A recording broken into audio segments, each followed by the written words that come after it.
So this is the breeding season, and for me, it's like the happiest time of the year for this pond. I get to see the fish chasing each other in circles, trying to mate. So some of these goldfish, they're, I think the larger ones are about 6 inches, or they max out at 6 inches. Those are the ones that are I put in, like, they're in there 2 years already. And then I got some other 4-inch ones that are in there for a year. Most of them, those have like fancy colors. They're like red and white. Um, yeah, I never thought that having a goldfish pond would be so interesting. Um, and I have it basically on the same property where I do my shooting, so it's kind of fun to, like, between shooting, I can come here and look at my goldfish chase each other. So this pond that you see here, basically is the result of me digging out this tactical trench here, which has like 8-foot walls, basically on all sides, and I can essentially shoot 360 degrees. So as a result of digging this out, basically all the water builds up over here, and I kind of created this reservoir over here, where the water collects. Now, initially when I did this, I mean, this was like this pond was an accident. Like, I didn't intend to have a pond here, and when I first now when I did dig it, like, the last thought of the day when I was done digging, there's a nice big fat one right there. The last thought of the day is, oh my god, when it rains, where's the water gonna go? So I kind of dug a fairly narrow ditch along the side here, which first rainfall resulted in a pond that was about, I don't know, 18 inches deep. Now, the issue with it was that it came all the way to the side over here, right? And it never dried up. So it made it impossible for me to access this area over here, okay? And so it was annoying. So I did actually try to drain it out. Like, I pumped it out a couple of times, and then it just filled up again when it rained. One time I tried to trench it out and get the water to just leave, and that didn't quite work either. Just because it was 18 inches down, and I'd have to basically dig a continuous 18-inch trench to take the water somewhere else. So I kind of left it alone for about some 8+ years. And then I think back in 2020, I got the idea to come back here and try to do something with this trench that I had started. And the key was, like, I needed to, I needed an access over here. So what I did is I took some of the dirt from over here, and I filled in this area over here, which is now a walkway.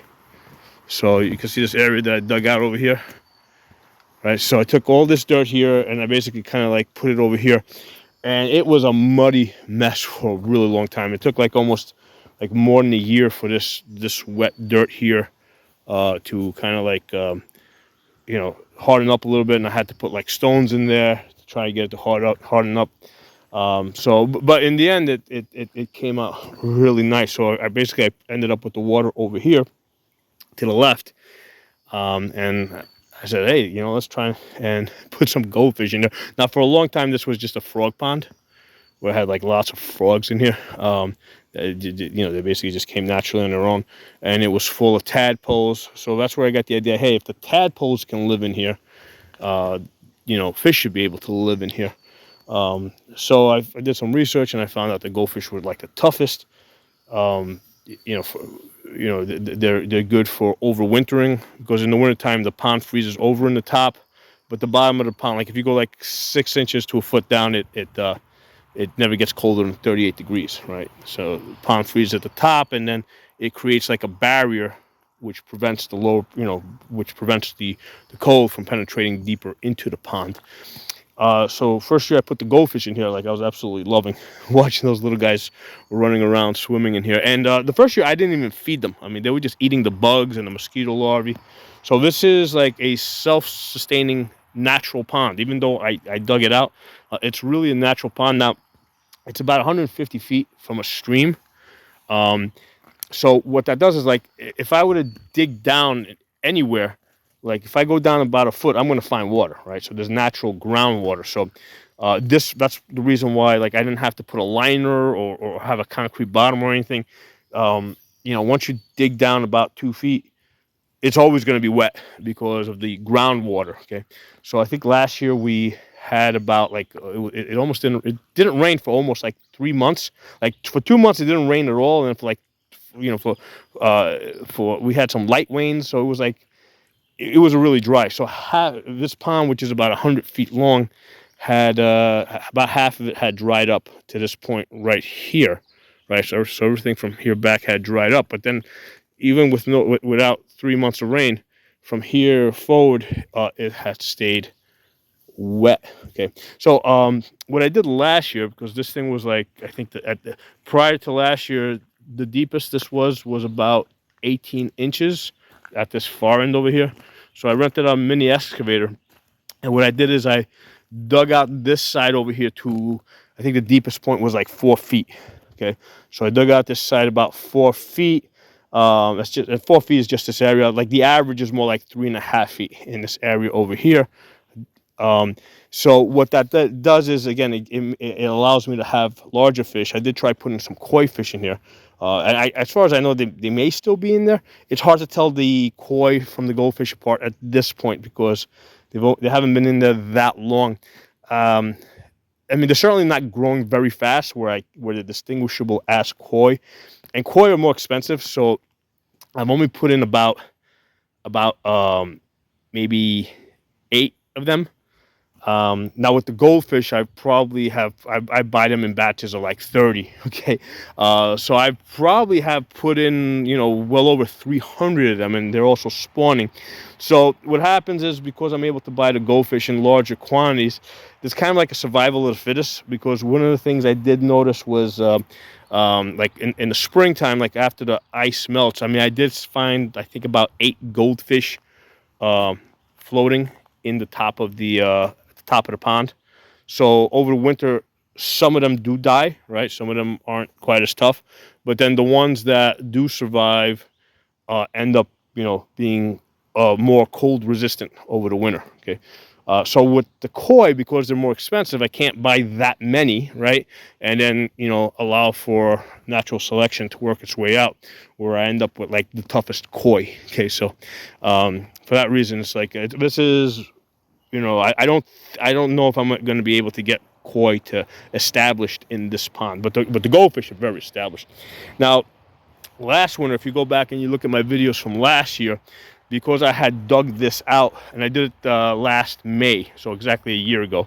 When I dug this out, I took out about 10 tons of dirt, which basically increased double the pond size, right? Because I mean, the length didn't increase much, but because of the depth that I added, it went from like about 2,500 gallons to 5,000 gallons. So I doubled the size. So I got 5. Right now it's maxed out.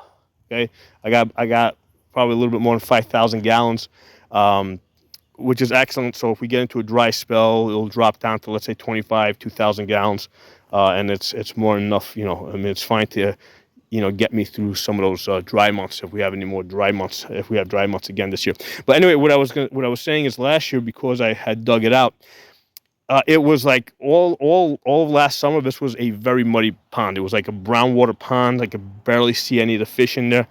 I wasn't even sure if they had survived. Now, and goldfish are basically muddy water fish, so they, I expected they would be good, but then again, you're not like 100% sure. There's one right there. So I wasn't 100% sure if they were going to survive the mud, right? Well, it took almost like 3 months for the mud to settle. I think one of the issues with the mud was, like, when I dug it out, I removed a lot of the leaves that had settled at the bottom of the pond, and what that was doing is it was kind of creating a barrier between the dirt bottom and the water. So even when the fish were at the bottom, like foraging and moving around, it would like prevent the water, the mud, from getting stirred up as much. So yeah, last year, if you look at last year's videos, they're like all muddy. You know, it was like all muddy. But this year, because of it's settled, we had the leaves that fell in the fall. A lot of them have settled to the bottom. And you know, it's very clear now. There's a little bit of green in there, right? So that green is basically algae, which is like a plant. So the deal with the algae is basically um, the algae basically feeds on the fish waste products, right? Because fish create, you know, they poop, that puts like ammonia, which breaks down to nitrates. So the algae basically, you know, basically those nitrates are essentially fertilizer, and the algae are a plant, you know, basically, so a one-cell plant. So what they do is they eat those waste products. Okay, so that's why the algae is there, and it has like a slight tint. Now, sometimes sometimes you can have a pond that's very green, right? And we don't want one that's overloaded with algae. We want a little bit of algae in there. For one thing, the goldfish do eat algae, especially the baby goldfish. They're gonna feed on the algae. But one of the things I have done to reduce the algae, right, that greenness, is I put structure in the pond, right? So especially the tree bark that you see in there and the branches. Well, the branches I primarily put in there so that to keep the herons out, right? Because I had a heron that was coming around last year eating these fish. So the branches, these stalks, right? These herons, they got these long legs, and what they do is they normally will land on a runway like this, and then they'll try to walk into the water. That's what they do. So if they see like branches and stuff like that, they don't, you know, they don't want to risk getting tripped up. So it's not heron friendly. So the heron basically leaves. Okay, so I put the branches in there along the edge here to keep the heron out. But one of the benefits of putting branches in the pond and those tree barks that you see over there is that it allows surface area for bacteria to grow. They eat the nitrates, right? So there's two ways to get rid of the nitrates that are in the water. You can either have algae grow and eat those nitrates, or you can have bacteria grow, right? And you don't have to add them; they're naturally there. But you want to basically give them surface area to grow on. Okay, so the more structure you put in there, the more, you know, the more, especially those tree barks, right? Because they're flat, they float, they have lots of surface area. That you can see that fish right there. What she's doing when you see a goldfish like rubbing against the grasses over there, she's laying eggs. So the males basically they chase the female around and they bump her to get her to drop eggs, and then they fertilize. So yeah, that's why they're chasing each other. But anyway, what I was saying about the bacteria, there's naturally bacteria in the water, in the air, everywhere that breaks down nitrates. But the three sides of the pond, right, the sides and the bottom of the pond are not enough to grow enough bacteria to break down the nitrates and to feed on the nitrates. So when you add branches and tree bark to the water, you're adding a lot more surface area for that bacteria to grow on, and that's going to, you know, basically as those nitrates get eaten up by the bacteria, you're gonna have less algae. The algae are gonna have less stuff to feed on, so they're gonna multiply less. So the pond becomes less green. Okay, so I'm looking at these fish. There's actually a lot of dark colored ones that you can't see as well. You can see the bright red ones a lot better, but there's a lot of darker ones in there too. And one of the things I've noticed is that most of the babies that are born in the pond, because the red ones I basically store bought and I added them. Now the red ones that you see, they're essentially selected, right? They select them at the pet stores, right? The fish shops, at the fish stores, because they're bright. People like to see bright colors, but that bright color is really like a recessive trait, right? It's not really good for survival. So most of when these fish breed and they lay eggs, the new fry that are laid, it's usually the darker ones that are better camouflaged that survive. Okay, so given a long enough time, you know, all of the fish in the pond would the majority of the fish would become like dark colored, like they'll have a white bottom and a dark top. Right over there, you can see those fish. Like, you see how that fish is like flopping around? It's laying eggs. That's really interesting to watch. It's laying eggs right there, and there's a male right next to her. Like, there's like that white cloud is basically like sperm that he's releasing into the water as the female drops her eggs. But anyway, I tell you guys, like, I didn't know any of this stuff. Over there, we're flopping away. So all this stuff is kind of like I've been researching and studying up on ponds and goldfish and different freshwater fish. And I really wish I did have more options of fish that I could add to this pond, because the main thing is I can't put any tropical fish in here because they're going to not survive the winter. So I can't put trout, because like trout are like high oxygen fish. So that's not a great choice. Like a lot. So the fish that usually like cold water, they're very high oxygen fish, and they want like running water. They want like a stream or something. So trout aren't like a great choice to put in here. So that kind of limits the fish that I can put in the pond, and specifically in the pond that freezes over in the wintertime. Right? Because it would be great if I didn't have a cold winter, I could put, if it was like Florida or something, I could put tropical fish in here and they'd do fine. But here they would all die in the wintertime. So so far, I think the goldfish are doing excellent. The rosy red minnows are doing excellent, and these are both fish that you can buy for like 30 cents a fish. So you can get like 30 to 60 of them at a time, put them in there, and you got like a really good chance that even though some of them may not be tough enough, there's going to be a lot of them that are going to be tough enough. So the odds are in your favor that you're going to get some really tough ones that are going to be able to survive the winter, and they'll be able to breed and pass on their survival traits. So we got the goldfish, we got the rosy reds. The rosy reds I actually think are tougher.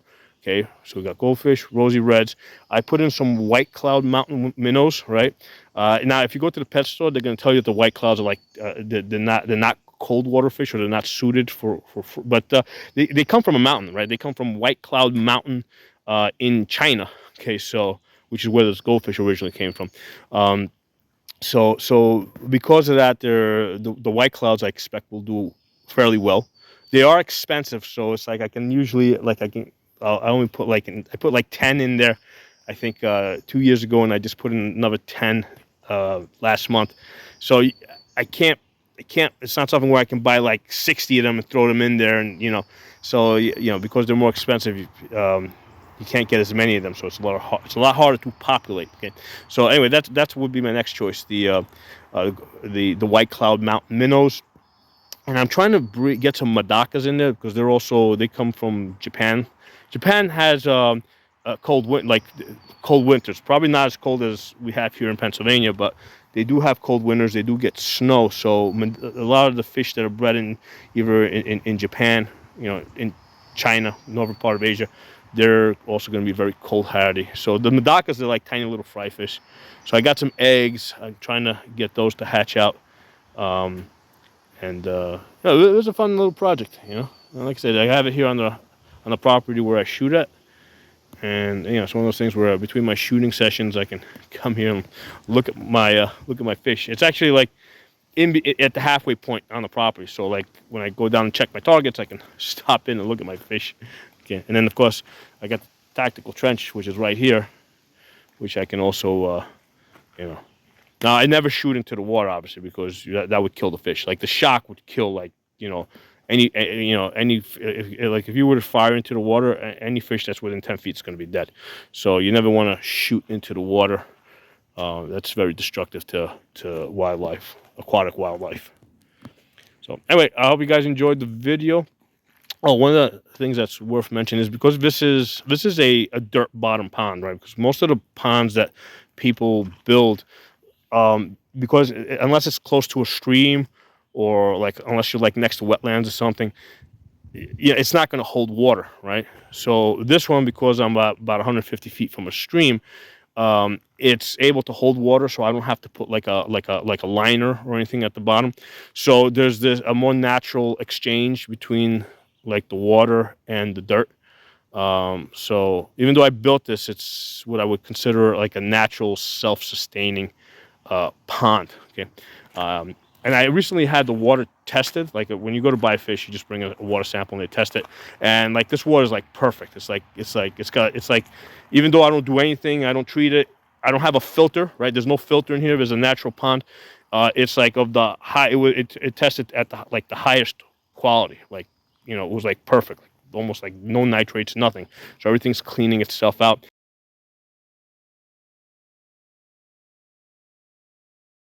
I do have a little fountain here, which that splashing mechanism, that splashing basically disturbs the surface of the water, and what that does is it allows for an oxygen exchange.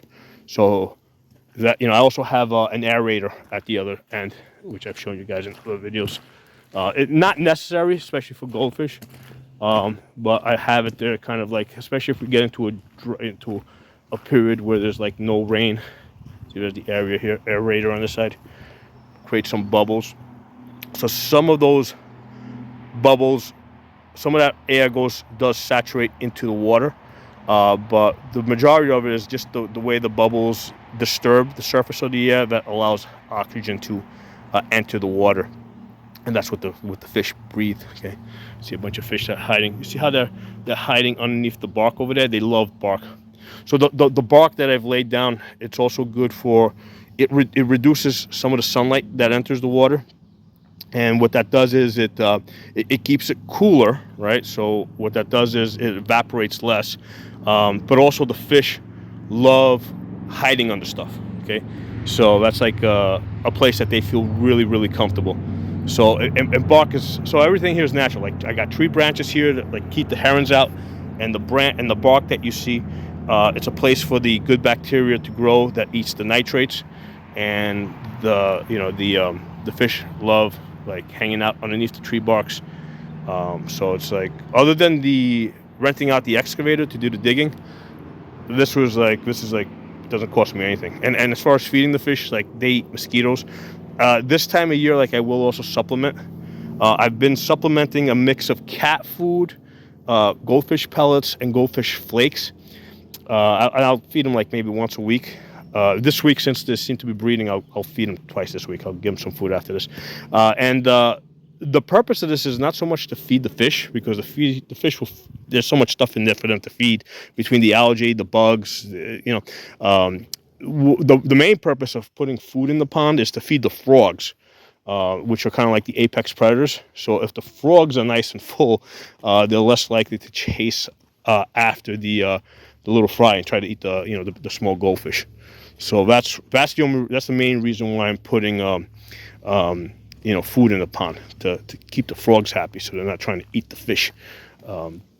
So I did a video. I put like 6 crayfish in here. So the crayfish basically live at the bottom. So they're also good for like doing a lot of cleanup work, because they walk along the bottom looking for anything that's decaying, and they'll eat that. So it's a fun little project. I never thought I would enjoy having a pond with goldfish so much, but yeah, absolutely enjoying this. Now, it might be a factor of the fact that I'm 53 years old, and as you get older, is the kind of stuff you enjoy. I don't know, but yeah, definitely enjoying this pond here.